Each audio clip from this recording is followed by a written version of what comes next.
Every day 9,500 deaths causing because of only heart issues.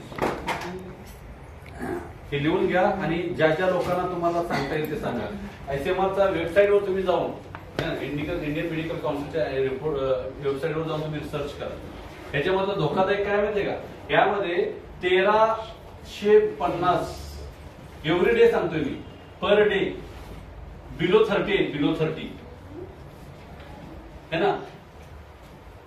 Ladies किंवा gents 30च्या खालचे 1350 average आहेत per day. हा ratio कोविडचा सुद्धा नव्हता, होता का? That is happening. कॅन्सरचा तर असा रेशो वाढलाय की आता पुढच्या 2-3 वर्षामध्ये असं वाटतं की प्रत्येक घरामध्ये कॅन्सर आहे. एखादी साथीचा आजार येतो ना, पाऊस चालू झाला किंवा वातावरण चेंज झालं की सर्दी खोकल्याचे पेशंट दवाखान्यामध्ये मावत नाही. त्या दिवशी एक दिवस असा येईल की कॅन्सरचे केसेस कुठं जागा नसणार. एवढा कॅन्सर वाढत चाललाय. सीए का वाढत चाललाय?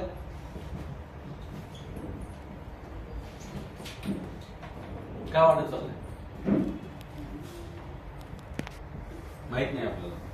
काय झालं, कसं झालं, कुठं झालं कळत नाही. व्यसन असायची गरज नाही. काल परवा मी माझ्या युट्यूबला व्हिडिओ लोड केलाय. ते मला वाटतं एम्सचे डॉक्टर्स आहेत, लंग स्पेशालिस्ट. जवळपास 30-35 वर्षाचा त्यांचा एक्सपिरियन्स आहे. आणि त्यांनी सांगितलं गेल्या 10-12 वर्षापासून 2011-12 पासून मी एकही व्यक्ती विदाऊट पोल्युटेड लंग्स बघितलेला नाही.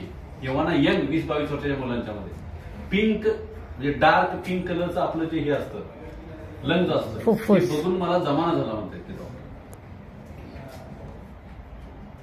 आणि जे 40-45च्या वरती गेले तर त्यांचं पूर्ण ब्लॅक दिसतं लंग्स. एवढं पोल्युशन आपल्या देशामध्ये वाढलं.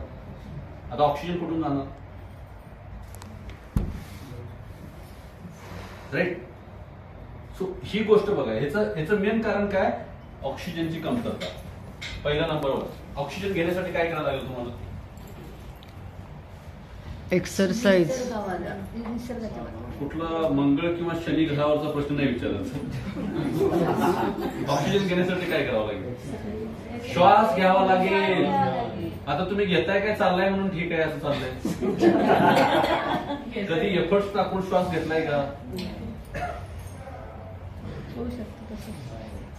नामदेव बाबांनी याच्यावर 18 वर्ष काम केले. नंतर पतंजली आणली. त्यांना लक्षात आलं कितीही ओरडलं तरी हे घ्यायच्या लायकीचे नाही. त्यांना विकास ते हुशार झाले. लोकांचे फिरून फिरून फिरून ती कधी घेतात माहितीये का? लोक 5,000 रुपये जाऊन त्याच्या शिबिराला बसायचं, त्याच दिवशी 3 दिवस घ्यायचं. एक दिवस तुम्ही करून बघा. सकाळी बसा आणि नुसता जोरात श्वास घ्या, हळूहळू सोडा. असं एक 10-15 मिनिटं करून बघा. कदाचित त्या दिवशी जेवण नाही मिळालं ना तर तुम्ही एनर्जेटिक राहा. वेळ नाही श्वास घ्यायला. मग जा, तुला काही उपयोग नाही. Hello, right. कपाल भक्ती सारखं. आणि ह्या गोष्टी आहेत, हे इंडियानच दिलेल्या आहेत सगळ्यांना. ओके. ओटो कुठून मिळणार आहे तुम्हाला? पंप लावायचे.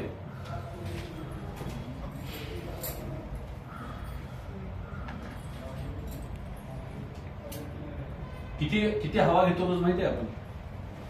किती? 10 ते 11,000 लिटर रोज हवा घेतो. 1 रुपये कुणाला देत नाही.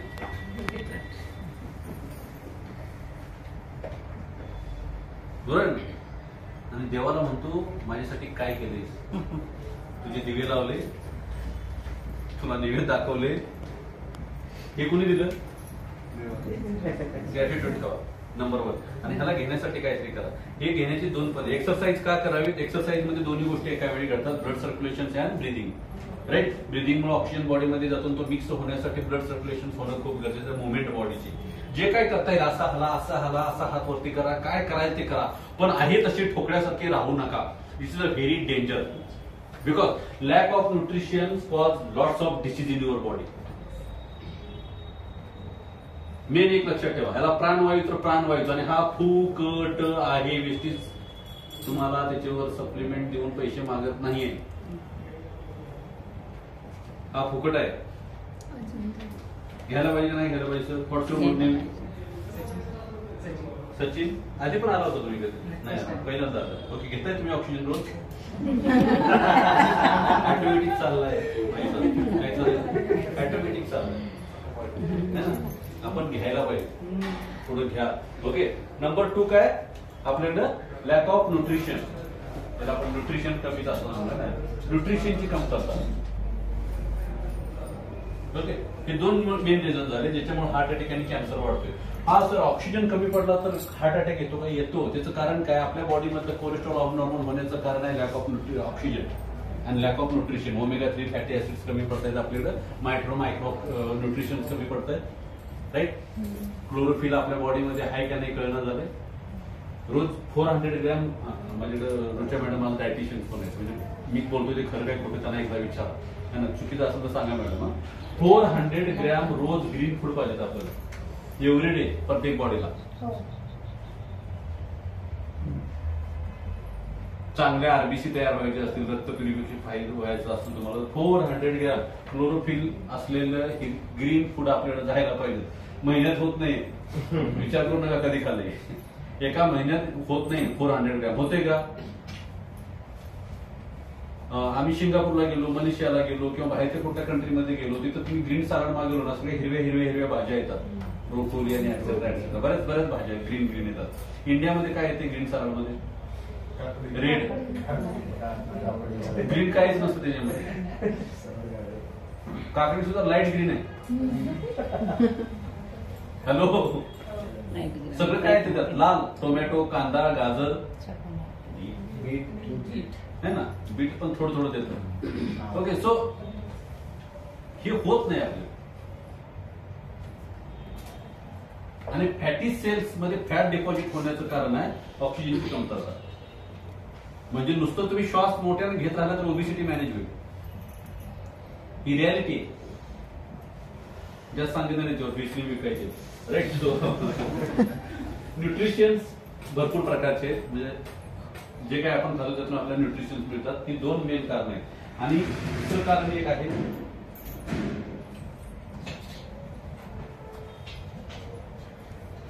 तिसरं कारण काय आपल्याकडं बॉडीमध्ये वाढत चाललेलं टॉक्सिन्स इन द सेंटर. आपण एक सोपं नाव देऊया, आणि टॉक्सिन जरा फॉरेनचं वाटतं, ऍसिड आपल्या देशाचं वाटतं, है ना. सो ऍसिड, है ना, त्याला सोयीस्कर नाव कुठलं देऊया? ऍसिड. बॉडीमध्ये वाढत चाललेलं acid, lakh of nutrition and less nutrition, lakh of nutrition आणि लेस ऑक्सिजन, डिफिशियन्सी ऑक्सिजनची प्रत्येक बॉडीमध्ये जाणवायला लागली. ओके. नाही माझ्या इथं ते दाखवलं ना आता काय ते येतं ना ते 150-200 रुपयाला बोटात लावायचे ऑक्सिजन मोजायला, त्याच्यावर विश्वास ठेवू नका. ते बिस्किटामध्ये पण ऑक्सिजन दाखवते. काय ऑक्सिमीटर प्रत्येकाने घेतलं होतं कोविड मध्ये. आता कुठं पडले ते बघितलं पण नाही. पडले आहे का घरात पडलेलं असेल कुठेतरी. पुस्तकाला लावा, तिथं पण ऑक्सिजन दाखवत होते. काय केलं त्याच्यामध्ये काय माहित नाही, त्याच्यावर किती पैसे छापले तेही माहित नाही. ओके.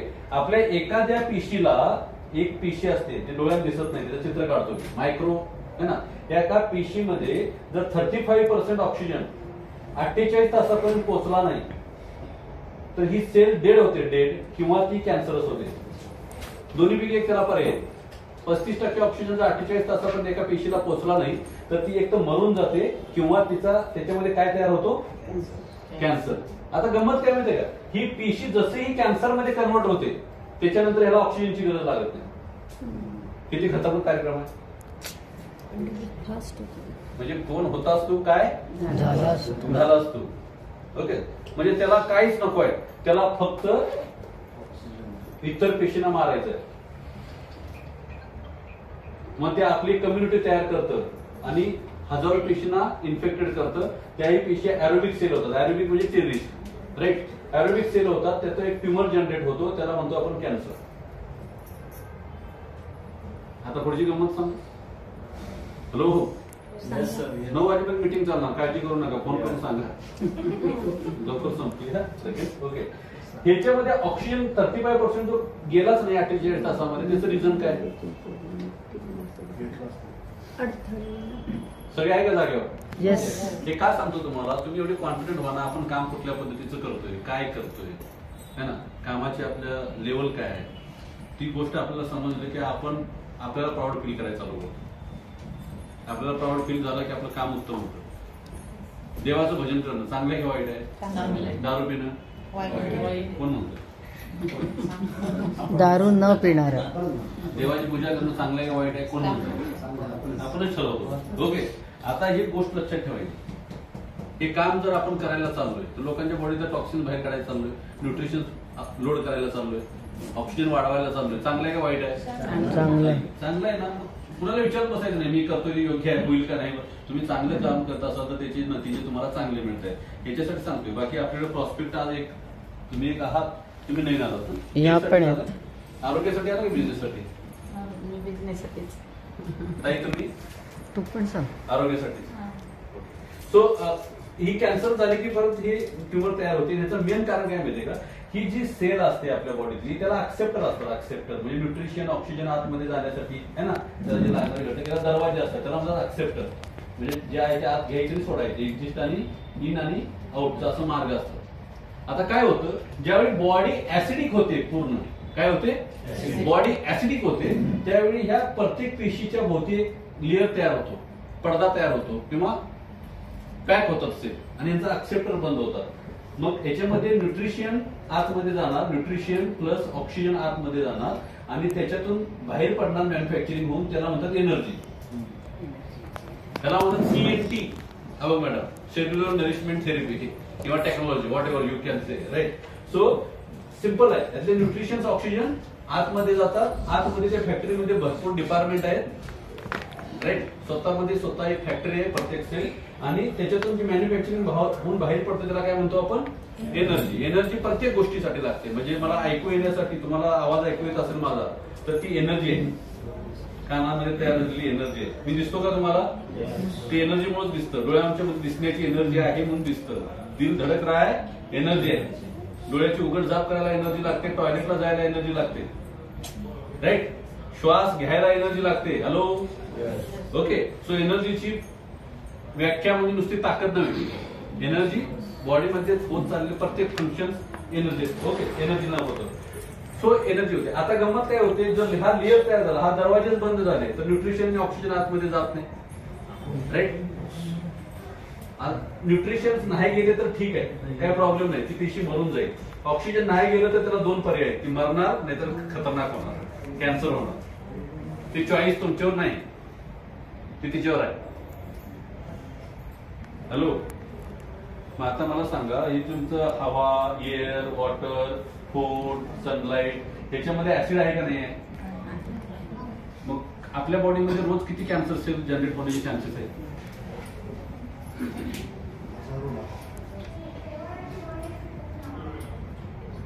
कोई बच ना पाएगा. लक्षात येतं. डिटॉक्स, मी नेहमी शब्द वापरतो, detox your body, detox your body, detox your body. Body तयार आहे स्वतःची काळजी घेण्यासाठी. प्रत्येक आजाराला मारण्याचं मेकॅनिझम बॉडीमध्ये आहे, प्रत्येक आजार रिकव्हर करण्याचं मेकॅनिझम बॉडीमध्ये आहे. परमेश्वराने ते चांगल्या उत्तम प्रकारे बनवलेलं आहे, राईट. पण बॉडी जर गंदी झाली, बॉडी जर टॉक्सिक झाली, बॉडी जर घाण झाली तर बॉडी एबल राहत नाही तुमच्या आजारांच्या वर फाईट करण्यासाठी. डिटॉक्स युअर बॉडी, त्यात कॅन्सर जातो, त्यात तुमचा हार्ट अटॅक कमी होतात, रेस्पिरेटरी सिस्टमचे लंग रिलेटेड प्रॉब्लेम कमी होतात, डायजेस्टिव्ह सिस्टमचे प्रॉब्लेम कमी होतात, स्किन रिलेटेड प्रॉब्लेम कमी होतात, हाडांचे प्रॉब्लेम्स कमी होतात, राईट. जेव्हा तुमचा ब्रेन चांगलं काम करायला चालू करतो. जी बॉडी ऍसिडिक होते त्या बॉडीचा ब्रेन सुद्धा प्रॉपर काम करत नाही. ती बॉडी स्ट्रेस सहन करू शकत नाही, छोट्या छोट्या गोष्टीवर डिप्रेशन मध्ये जाईल किंवा हायपरटेन्शन मध्ये जाईल. डरा नहीं रहा हूं, सावध कर रहा हूं, है ना. चिंता नको, हे असं भीती घालून खायला असतं का? दरवाजा बंद करा, राईट. सो ही रियालिटी आहे, ओके. त्याच्यामुळं आपली बॉडी डिटॉक्स करणं खूप खूप खूप गरजेचं आहे. आणि डिटॉक्स करण्यासाठी आपल्याकडे काही सप्लिमेंट आहे, गॅनोडर्मा, ओके. त्याच्यानंतर टॉक्सक्लीन एक स्पेशल डिटॉक्ससाठी आहे, पण बेस्ट डिटॉक्सिफिकेशन प्रोडक्ट इज गॅनोडर्मा आणि फुटपेस्ट है ना. फुटपेस्ट माहिती आहे तुम्हाला? Yes sir. किती लोकांनी स्वतः वापरले? हात वरती लावलंय? Yes sir. त्याचा वास घेऊन बघितलाय कधी? आपल्या पायाला लावलेला वास घेऊन बघितलाय? तुम्ही असं गॅलरीमध्ये ठेवा, खिडकीच्या जवळ ठेवा, गॅलरीमध्ये ठेवा. त्याच्यावर 2-4 माश्या बसल्या ना की 2 मिनिटात मरतात त्या माश्या. एवढी घाण आहे, गंदगी आहे आपल्या बॉडीमध्ये. वरून साबण लावून काय उपयोग नाही. हॅलो, सर ड्रिंक केली ते पण समजतं. ड्रिंक केली ते पण समजतं फुटपाथी. दारू पिल्यानंतर ते पण समजते, वास येतो सगळं. दारूचा वास येतो त्याच्यात. दारूचा वास येतो. कोणाला माहिती? मैत्रिणींचं झालेलं आहे. बघितलंय. आपणच मारायची नाही का? ओके, असं काय? असला तुम्ही बरं वाटलं. Right. So detox, number 1 detox करा. कुठलाही आजार आला ना पहिला. आता बरेच लोकांचं बघितलं बॅक पेनिंगचे प्रॉब्लेम चालू आहेत because of toxic load. Right. लोकांच्या बऱ्याच मणक्यामध्ये गॅप पडायला चालले. त्याचं कारण आहे टॉक्सिन्स. कारण मणक्याच्या मध्ये ज्या गाद्या आहेत तुमच्या, डिस्क म्हणतो आपण, ह्या सुद्धा हार्ड होत चाललेत ऍसिडिक बॉडीमुळे. आणि हार्ड झाले की त्याचं सस्पेन्शन खतम होतं. पायरीवर पाय पडला ते सरकली, बरोबर घोड्यावर बसून उधळत होते त्यावेळी सरकत नव्हतं. राईट. बॉडी ऍसिडिक झाली आणि त्याचा जो कठीणपणा झाला त्याच्यामुळे काय होतंय, मग डिस्क सरकायला चालू होते. बऱ्याच मणक्यांच्या मध्ये प्रॉब्लेम यायला चालू होते. राईट. बऱ्याच लोकांचा तर नी रिप्लेसमेंटचे कार्यक्रम चालू झाले. कार्टिलेज खराब होतं. कशामुळे? टॉक्सिसिटी आत साठल्यामुळे. युरिक ऍसिड्स वगैरे, हेवी मेटल्स वगैरे इथं साठायला चालू होतात. गुडघ्यांच्या मध्ये, सांध्यांच्या मध्ये जागा मिळते त्यांना आणि ते तिथलं लुब्रिकेशन, ज्याला कार्टिलेज म्हणतो, ते खराब करून टाकते. राईट. सो ही टॉक्सिसिटी आहे. बऱ्याच महिलांच्या चेहऱ्यावर वेगवेगळ्या देशाचे नकाशे दिसतात आपल्याला, पिगमेंटेशन. राईट. हे काय? टॉक्सिन्स. टॉक्सिन्स इथं नाहीये. टॉक्सिन्स गोडाऊनमध्ये, आतमध्ये, लंग्स मध्ये, लिव्हर मध्ये, स्टमक मध्ये, इंटेस्टाईन मध्ये. आणि त्याचे जे सगळे सिम्पटम्स आहेत ते तुमच्या चेहऱ्यावर दिसतात. राईट. सो चेहऱ्यावर जर काही अशी गडबड होत असेल तर काही गोष्टी आतमध्ये त्या क्लीन झाल्या पाहिजेत. हॅलो. येस. है ना. तुमच्या लिव्हर मध्ये ऍसिडिटी वाढली की नाकाला फोड्या यायला चालू होतं. माहिती आहे तुम्हाला? लिव्हर ऍसिडिटी झाली ना, नाकाला लाल लाल लाल असं कुठे फोड्या येतात आजूबाजूला. असं काय व्हायला लागले की समजायचं फोडावर भरायला लागले. राईट. ड्रिंक करतो ना माणूस, हेवी ड्रिंक झालं तर त्याचे डोळे लाल होतात. डोळ्यात ड्रिंक जाते का? नाही. लिव्हर मध्ये, लिव्हर मधले प्रॉब्लेम डोळ्यात दिसायला चालू होतात, नाकावर दिसायला चालू होतं. हायपर ऍसिडिटी झाली की तोंड येतं, आतमध्ये छाले येतात. ओके. सो हे आतले जे काही प्रॉब्लेम्स आहेत ते तुम्हाला कंटिन्यू, जर तुम्हाला अचानकच घाम येत असेल तर समजायचं लंग्स वीक होत चाललंय. लंग्स तुमचं आहे ते वीक होत चाललंय. ह्या गोष्टी काही आपल्याला माहिती असायला पाहिजे. कान जसं होत आहेत, काय वातावरण चांगलं आहे सगळं, पण कान जसं होत आहेत आणि त्याच टायमिंगला सेम टाचा दुखताय दोन्ही. राईट. तर किडनीचे फंक्शन्स वीक होत आहेत, किडनी रिलेटेड इश्यूज आहेत. हॅलो. ओके. अजून एक गोष्ट तुम्हाला सांगतो. आपापला पाय जरा आपापल्या पायावर घ्या, दुसऱ्या पायावर ठेवू नका. पाय घ्या. साधारण सैल सोडा, थोडं ताट ठेवू नका.